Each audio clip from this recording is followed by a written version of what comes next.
Salam sejahtera Malaysia, denyut nadi suara rakyat bergema di channel ini. Terima kasih kerana bersama-sama dalam channel ini untuk mendapatkan berita-berita dan ulasan-ulasan terbaik untuk seluruh rakyat Malaysia. Bagi anda yang pertama kali bersama-sama dalam channel ini, sila tekan butang subscribe, like dan share. Malaysia kita punya, cintai Malaysiaku, kita jaga kita. Sekali lagi, bagi anda yang pertama kali, sila tekan butang subscribe, like dan share. Kita mulakan berita menarik hari ini.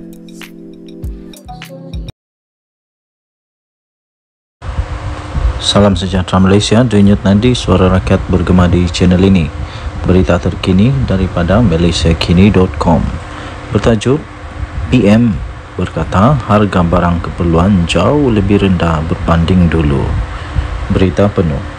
Harga barangan keperluan seperti ayam, telur dan minyak masak masih rendah dan stabil jika dibandingkan ketika di bawah pentadbiran kerajaan yang terdahulu, kata Perdana Menteri Datuk Seri Anwar Ibrahim. Beliau yang juga adalah Menteri Kewangan berkata, masih ada setengah pihak yang menyelar kerajaan Madani seolah-olah tidak melakukan apa-apa bagi menangani soal kos sara hidup rakyat. Beliau berkata, jangan lupa pada sekitar 2021-2022 harga ayam adalah RM13 sekilogram. Sekarang jauh lebih rendah, yang ada ialah RM9 per kilogram dan RM9.50 per kilogram. Dia pembangkang ingat kita lupa masa dia jaga mentadbir kerajaan, harga minyak masak 5 kg mencecah RM45 hingga RM50. Sekarang sekitar RM27. Telur ayam sampai tiada telur dalam pasaran. Sekarang alhamdulillah stabil, katanya. Beliau berkata demikian ketika berucap pada Majlis Perhimpunan Bulanan bersama warga Jabatan Perdana Menteri JPM di Putrajaya pada hari ini yang dihadiri oleh lebih 500 penjawat awam. Turut hadir adalah Timbalan Perdana Menteri Datuk Seri Fadilah Yusof, Ketua Setiausaha Negara Tan Sri Muhammad Zuki Ali dan Ketua Pengarah Perkhidmatan Awam Datuk Seri Wan Ahmad Dahlan Abdul Aziz.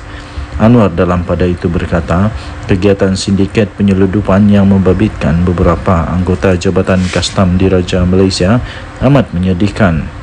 Lebih-lebih lagi, jabatan itu terletak di bawah Kementerian Kewangan. Orang yang meremehkan isu rasuah lupa bahawa dalam satu jabatan kecil dari pasukan keluarga kastam itu masih boleh sebabkan kerugian hampir 2 bilion ringgit Malaysia kepada negara. Tambahnya, bayangkan kalau ini berlaku dengan ketirisan minyak diesel, minyak masak yang diambil oleh kalangan tertentu. Kalau kita boleh kumpulkan semua, kita boleh selamatkan puluhan bilion ringgit, katanya. Suruhanjaya Pencegahan Rasuah Malaysia SPRM pada 9 Mac yang lepas telah mendedahkan jumlah ketirisan akibat kegiatan sindiket penyeludupan itu mencecah 2 bilion ringgit Malaysia bagi tempoh 3 tahun lepas.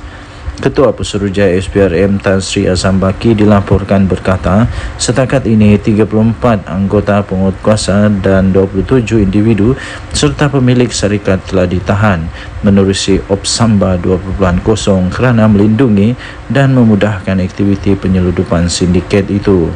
Opsamba 2.0 merupakan operasi diketuai oleh SPRM bersama Lembaga Hasil Dalam Negeri LHDN dan Bank Negara Malaysia BNM bagi memerangi aktiviti rasuah pegawai agensi penguasaan yang melindungi aktiviti penyeludupan sejak 2017 hingga kini. Anwar seterusnya menekankan aspek penguatkuasaan bagi membendung ketirisan kerajaan dan menurutnya, sebagai kerajaan bertanggungjawab, semua pihak perlu memikirkan kaedah terbaik dalam memastikan bantuan dan subsidi disalurkan kepada golongan sasar seperti yang dilakukan menerusi penyasaran semula subsidi elektrik. Mengenai sumbangan asas rahmah, sara pula beliau berkata, peruntukan meningkat 5 kali ganda, iaitu daripada 130 juta ringgit Malaysia pada 2023 kepada 700 juta ringgit Malaysia pada tahun ini, dengan kadar sara dinaikkan 1,200 tahun ini berbanding 600 tahun sebelumnya.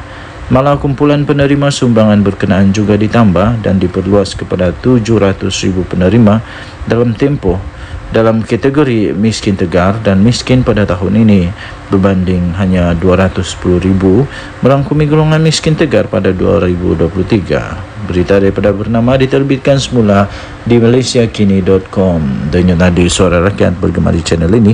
Jangan lupa tekan butang subscribe, like dan share. Bye-bye. Salam sejahtera Malaysia.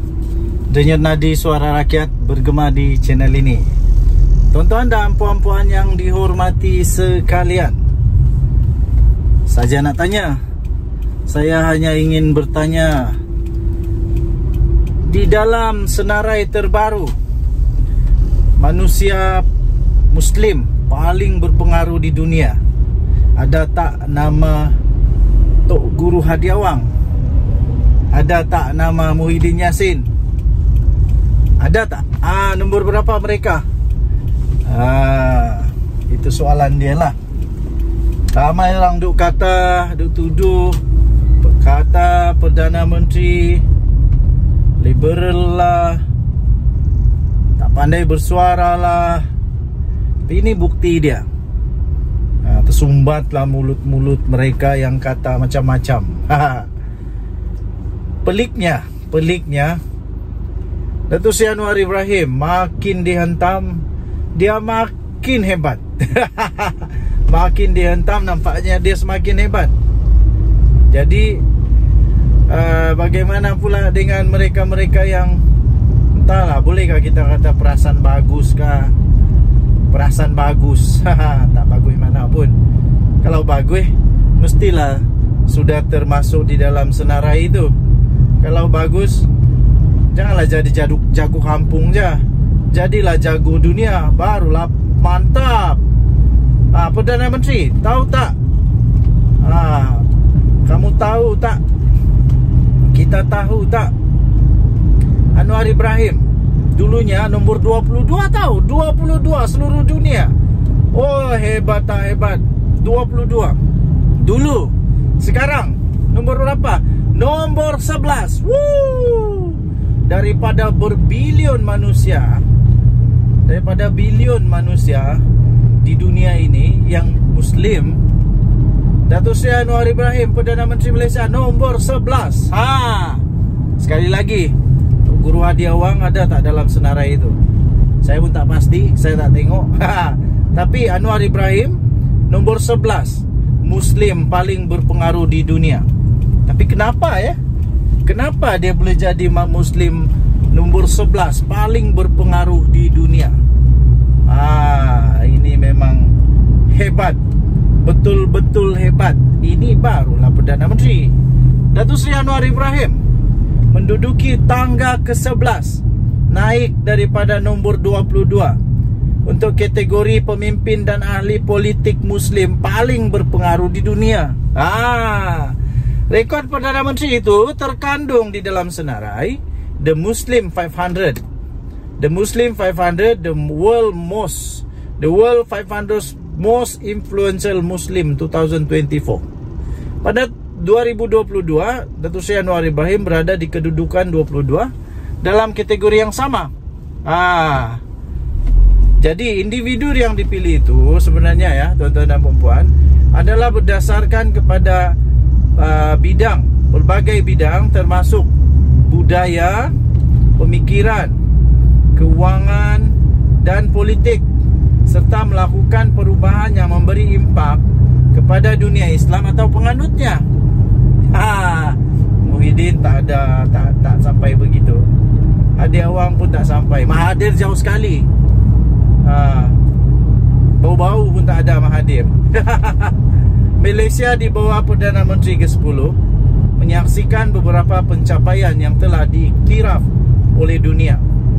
Antara yang capaian Perdana Menteri kita yang hebat sangat ni adalah kedudukan dalam Indeks Persepsi Rasuah atau CPI 2023 naik sebanyak 4 tangga, iaitu daripada 61 ke 57 daripada 180 negara yang telah dinilai. Woi, ini hebat nih. Hebat. Belum pernah ada Perdana Menteri yang begini hebat tahu. Peningkatan skor itu susulan daripada siasatan, tangkapan serta sabitan kepada kes-kes yang berprofil tinggi SPRM sepanjang tempoh 2 tahun yang lalu.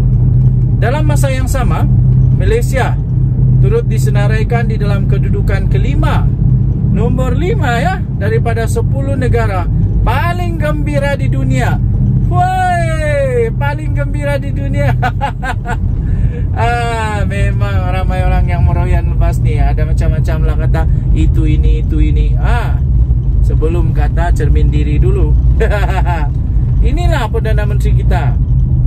Maukan perpaduan. Ini yang kita mau. Inilah yang terbaik. Ini barulah Perdana Menteri.